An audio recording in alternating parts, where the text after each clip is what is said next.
الحمد للہ رب العالمین والصلاة والسلام علی رسول اللہ صلی اللہ علیہ وسلم رب اشرح لی صدری ویسر لی امری واحلل عقدۃ من لسانی یفقہوا قولی سبحانک لا علم لنا الا ما علمتنا انک انت العلیم الحکیم رب زدنا علما ان الخیر الحدیث کتاب اللہ وخیر الہدی ہدی محمد صلی اللہ علیہ وسلم۔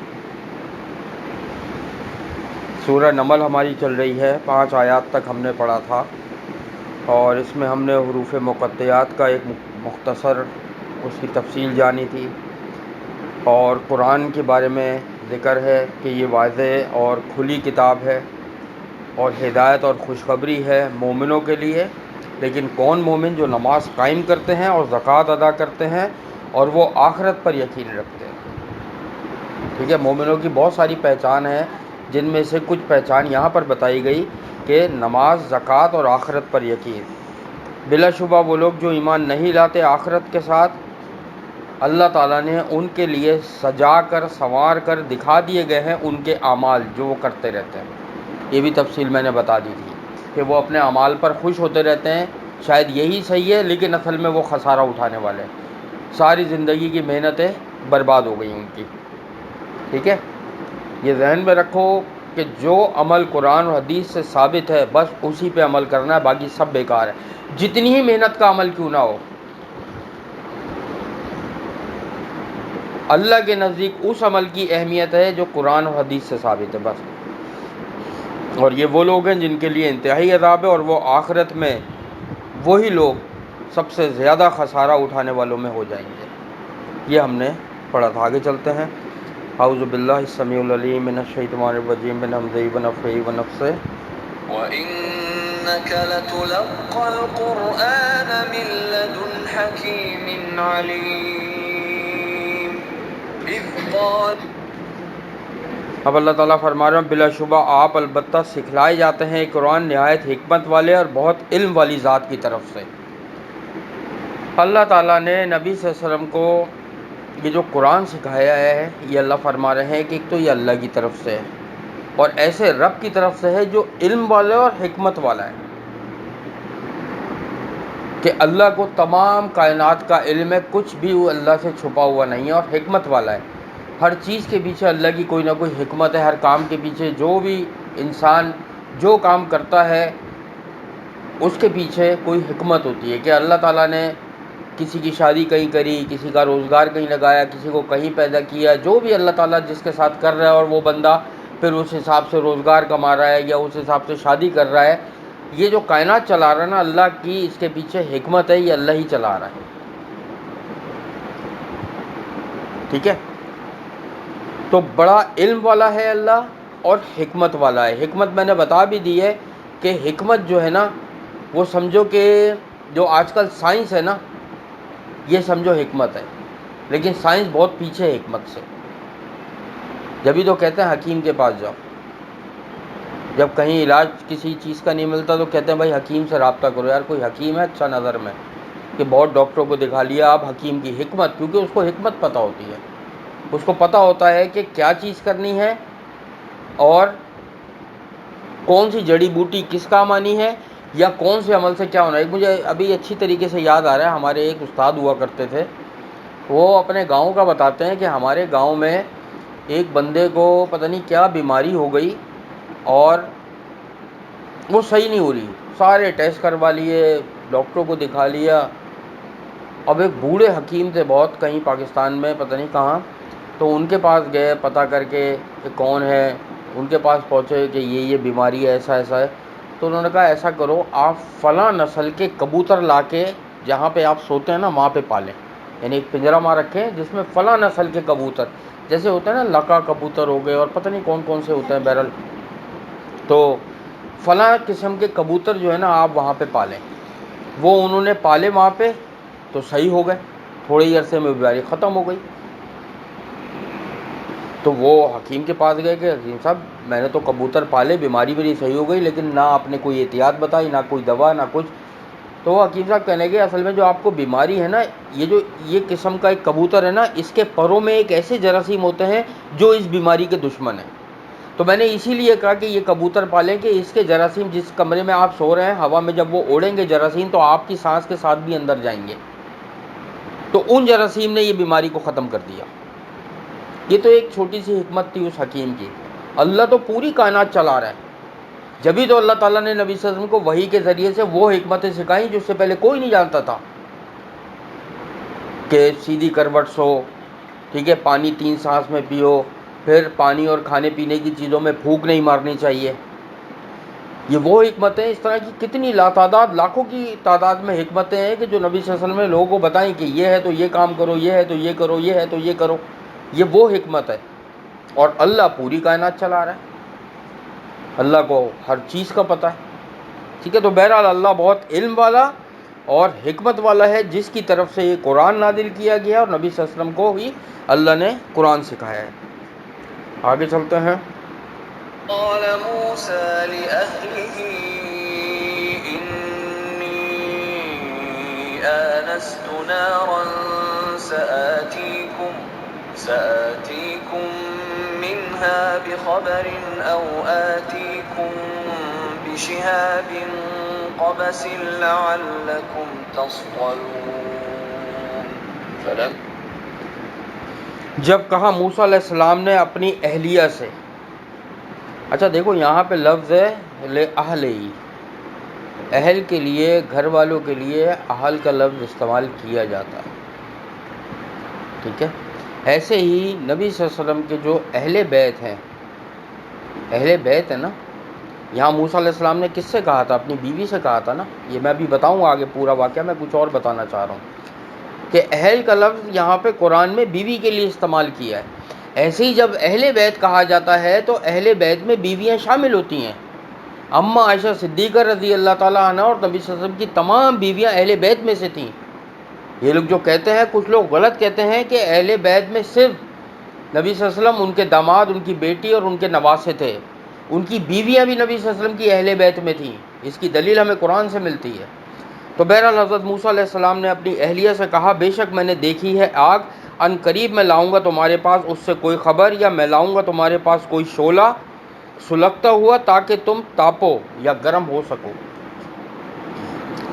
حضرت موسیٰ علیہ السلام مصر میں پیدا ہوئے، ٹھیک ہے، پھر فرعون کے دربار میں پہنچے، پھر وہاں پہ جو معاملات ہوئے، پھر ان سے قتل ہو گیا، ان کے پیچھے فرعون کی قوم لگ گئی، ٹھیک ہے، پھر وہ مدین پہنچے، مدین میں پھر وہ واقعہ تھا کہ وہ عورتیں 2 کھڑی ہوئی تھیں اپنے جانور کو لے کے، لیکن پانی نہیں پلا پا رہی تھیں، یہ کڑی الجوان تھے، انہوں نے پانی پلایا تو وہ عورتیں ان کو لے کے اپنے باپ کے پاس پہنچ گئیں، جس کو کچھ مفسرین شعیب علیہ السلام کہتے ہیں۔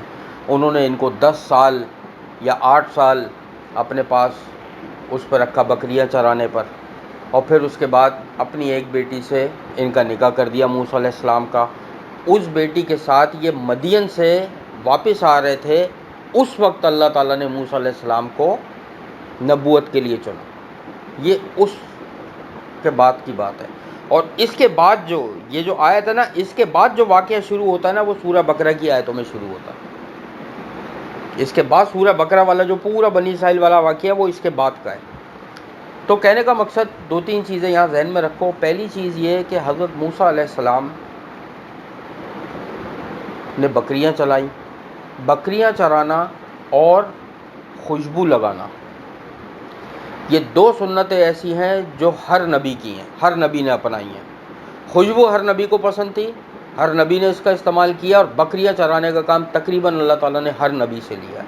اس کے پیچھے بہت بڑی حکمت ہے، کسی الگ درس میں اس کے بارے میں بتاؤں گا بکریاں چرانے پہ کیا حکمت ہے۔ یہ بڑی لاجیکل بات ہے، یہ اللہ تعالیٰ نے ہر نبی سے چروائی ہیں بکریاں، یہ میں بتاؤں گا کبھی کہ اس میں کیا حکمت ہے۔ خیر 8 سال بکریاں چرائیں، نبی صلی اللہ علیہ وسلم نے بھی چرائیں بکریاں۔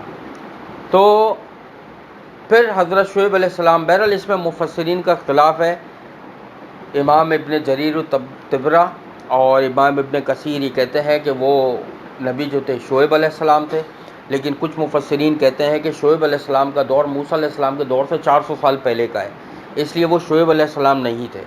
لیکن وہ یہ کہتے ہیں کہ شعیب علیہ السلام کی عمر زیادہ رکھی تھی اللہ نے، تو انہوں نے ان کا دور پایا۔ بہرحال اس میں اختلاف ہے تھوڑا سا، جو بھی تھے وہ انہوں نے اپنی بیٹی صفورہ جن کا نام تھا ان کا نکاح حضرت موسیٰ علیہ السلام سے کیا، اور یہ اپنی اہلیہ کے ساتھ واپس آ رہے تھے. طور سینا کے پاس شدید سردی تھی، سردی کی راتیں تھیں، گھپ اندھیرا تھا، بہت زبردست سردی تھی، اور یہ راستہ بھٹک گئے. اب اللہ تعالیٰ نے وحی بھیجی. اللہ تعالیٰ نے ابھی وحی نہیں بھیجی، وہ اگلی آیت میں. اب یہاں پر انہوں نے ایک آگ جلتی ہوئی دیکھی تو اپنی اہلیہ سے کہا کہ بے شک میں نے دیکھی ہے آگ، اور تم یہاں رکو، میں عنقریب تمہارے پاس اس میں سے کوئی خبر لاؤں کہ کوئی جھوپڑی ہے یا کوئی ایسا ہے وہاں پہ، شاید ہمیں وہاں کچھ راستہ مل جائے، کچھ کھانا مل جائے، کچھ آرام مل جائے، کچھ بھی پتہ لگ جائے ہمیں وہاں سے، یا میں وہاں سے اگر صرف آگ ہے تو کوئی شعلہ لے آتا ہوں تاکہ ہم اپنی آگ جلا کے اس سے اپنے آپ کو گرمی پہنچا سکیں. یہ حضرت موسیٰ علیہ السلام نے اپنی بیوی سے کہا. ٹھیک ہے، اب آگے چلتے ہیں انشاءاللہ.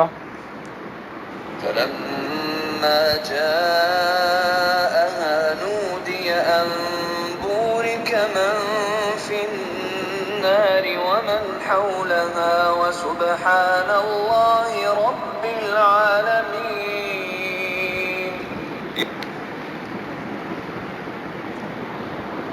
پھر جب آئے موسیٰ علیہ السلام اس کے پاس تو آواز دیے گئے یہ کہ مبارک ہے وہ جو آگ میں ہے.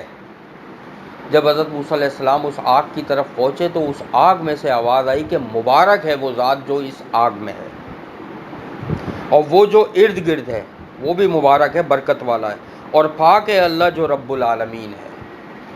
اب اس آیت میں تھوڑا سا مفسرین میں اختلاف ہوا ہے. کچھ مفسرین کہتے ہیں کہ اللہ تعالیٰ نے اپنے آپ کو مبارک کہا جو آگ میں ہے. موسیٰ علیہ السلام اور فرشتوں کو اللہ تعالیٰ نے وہ کہا کہ یہ بھی حولہ کا مطلب ہے ارد گرد، کہ آس پاس یہ تھے، یہ بھی برکت والے. کچھ مفسرین کہتے ہیں کہ نہیں، اللہ تعالیٰ نے وہ جو آگ تھی وہ اللہ کا ایک حجاب تھا، اس کی شبیہ تھی وہاں پر، اس کو کہا، اور موسیٰ علیہ السلام کو اور فرشتوں کو برکت والا کہا آس پاس. کچھ مفسرین کہتے ہیں کہ نہیں، اللہ تعالیٰ نے وہ جو آگ تھی وہ موسیٰ علیہ السلام کو کہا کہ یہ موسیٰ کے اوپر، یعنی آگ کا وہ جاتا موسیٰ علیہ السلام کے اوپر، تو یہ برکت والے ہیں، فرشتے اور آس پاس کا ماحول جو ہے اور وہ برکت والے ہیں. بہرحال اس میں تھوڑا اختلاف ہے. اس کو ایسے سمجھو کہ صحیح مسلم کی حدیث ہے کہ نبی صلی اللہ علیہ وسلم نے فرمایا کہ اللہ کے چہرے کے اوپر ایک اور نور ہے. اللہ نے اپنے چہرے کو نور سے ڈھاکا ہوا ہے، وہ ایک تجلی ہے نور کی، نور کا پردہ ہے. یہ جو مفسرین کچھ کہتے ہیں یہ جو آگ موسیٰ علیہ السلام دیکھی تھی یہ اسی نور کا تجلی تھی جو اللہ کے چہرے کو ڈھانپے والی ہے. جبھی اس میں سے آواز آئی میں تیرا رب ہوں. حالانکہ رب تو ساتویں آسمان پر ہے، عرش کے اوپر ہے، لیکن آواز اس میں سے آئی، اس میں سے کہ اللہ کی وہ تجلی اس پر پڑ رہی تھی، اور وہ درخت چمک رہا تھا، اور اس آگ میں نہ یہ کسی کو جلا رہی تھی، اور درخت کے پتے بھی لہلا رہے تھے. درخت کے پتے جلے نہیں تھے اس آگ سے. بہرحال اس آگ میں سے آواز آئی کہ یہ برکت والی ہے جو ذات ہے، اور آس پاس جو ہے وہ بھی برکت والا ہے. ٹھیک ہے، اور پاک ہے اللہ جو رب العالمین ہے. اللہ پاک ہے جو تمام کائنات کا، تمام عالمین کا رب ہے. فرسٹ ٹائم موسیٰ علیہ السلام نے یہ آواز سنی. اب آگے چلتے ہیں اس کے بعد کیا ہوا. يا موسى إنه أنا الله العزيز الحكيم. اب اللہ نے فرمایا موسیٰ علیہ السلام، یعنی اس آگ میں سے آواز آئی، بلا شبہ میں ہوں اللہ نہایت غالب خوب حکمت والا. اللہ نے فرمایا موسیٰ علیہ السلام میں غالب ہوں. ٹھیک ہے، ہر چیز میرے اختیار میں ہے. آپ کا اپنی بیوی کے ساتھ رات میں سفر کرنا، رات کا سردی کا بڑھ جانا، یہ آگ کا نظر آنا، یہ میری حکمت تھی، میری مرضی سے ہوا، یہ خود نہیں ہو سکتا تھا. اللہ نظر رکھے ہوئے موسیٰ علیہ السلام پر، ہر ایک پر نظر ہے اللہ کی. یعنی اللہ نے فرمایا کہ آپ جو راستہ بھٹکے ہیں یا شدید سردی اور آگ نظر آئی اور آپ اس کے پاس آئے، یہ میں نے کیا ہے، ایسا میری ہی مرضی سے ہوا ہے، ایسا نہیں ہو سکتا کہ آپ خود ہی راستہ بھٹک گئے ہوں. اور میں خوب حکمت والا ہوں. اس کے پیچھے کیا حکمت ہے اگلی آیت کی طرف چلتے ہیں. وَأَلْقِ عَصَاكَ فَلَمَّا رَآهَا تَهْتَزُّ كَأَنَّهَا جَانٌّ وَلَّىٰ مُدْبِرًا وَلَمْ يُعَقِّبْ يا موسى لا تخف إني لا يخاف لدي المرسلون. اب اللہ تعالیٰ نے فرمایا اور آپ ڈال دیجئے اپنا عصا. پھر جب موسیٰ نے دیکھا کہ وہ حرکت کر رہا ہے، یعنی عصا ڈال دیجیے زمین پر، موسیٰ علیہ السلام نے عصا ڈال دیا. پھر موسیٰ علیہ السلام نے دیکھا وہ حرکت کر رہا ہے، گویا کہ وہ ایک سانپ بن گیا. جانن، وہی لفظ آ گیا، سانپ بن گیا ہے. تو یہاں پہ جانن کا لفظ ہے، اور ہم اس سے پہلے والی صورت میں بھی پڑھ چکے ہیں کہ جانن، ٹھیک ہے، صوبانن اللہ تعالیٰ نے استعمال کیے ہیں، کچھ موٹے سانپ کے لیے، کچھ دبلے پتلے سانپ کے لیے، اژدہا کے لیے، موٹے سانپ کے لیے، دبلے پتلے. وہ میں نے پوری تفصیل اس وقت بتائی تھی، ابھی میں اس ڈیٹیل میں نہیں جا رہا. تو حضرت موسیٰ علیہ السلام نے اپنا عصا ڈالا، جب اللہ تعالیٰ نے فرمایا انہوں نے ڈال دیا عصا، وہ سانپ بن گیا اللہ کے حکم سے، اور وہ حرکت کرنے لگا. تو جیسے ہی موسیٰ علیہ السلام نے دیکھا تو وہ پیٹھ پھیر کر بھاگے وہاں سے، ڈر کے مارے کہ یار یہ تو سانپ بن گیا. ان کو نہیں اندازہ تھا. ابھی تو دیکھو نا، اللہ تعالیٰ نے اپنی نبوت کی یعنی وحی نازل کرنا شروع کری، تو ان کو ابھی اندازہ نہیں تھا، وہ خوف میں آ گئے. وہ پیٹھ پھیر کر وہاں سے بھاگے. تو اللہ نے فرمایا اے موسیٰ مت ڈریے، بلا شبہ میں ہوں اللہ. یعنی کہ اللہ تعالیٰ نے موسیٰ علیہ السلام کو تسلی دی کہ آپ کو ڈرنے کی ضرورت نہیں ہے، سب میرے حکم سے ہو رہا ہے، آپ کو کوئی چیز نقصان نہیں پہنچا سکتی. اور پھر اللہ نے فرمایا کہ میرے حضور رسول ڈرا نہیں کرتے، یعنی میرے پاس یا میرے جو اس میں ہے وہ رسول ڈرا نہیں کرتے. کہ اللہ تعالیٰ تو ان کی ڈائریکٹ حفاظت کرتا ہے، ویسے تو اللہ سب کی کرتا ہے، لیکن اللہ تعالیٰ نے ان سے فرمایا کہ میرے حضور رسول جو ہے نا وہ ڈرا نہیں کرتے. اور یہی ہوا تھا جب نبی صلی اللہ علیہ وسلم پر بھی پہلی وحی آئی تھی، تو نبی صلی اللہ علیہ وسلم کو بہت تیز بخار چڑھ گیا تھا، اور کپ کپی طاری ہو گئی تھی، پسینے آنے شروع ہو گئے تھے. وہ گھر چلے گئے تھے، حضرت ختیجہ رضی اللہ تعالیٰ نے ان کو کمبل میں اڑا دیے تھے کہ اتنی شدید سردی لگ رہی تھی کہ پہلی دفعہ جب وحی آئی تھی.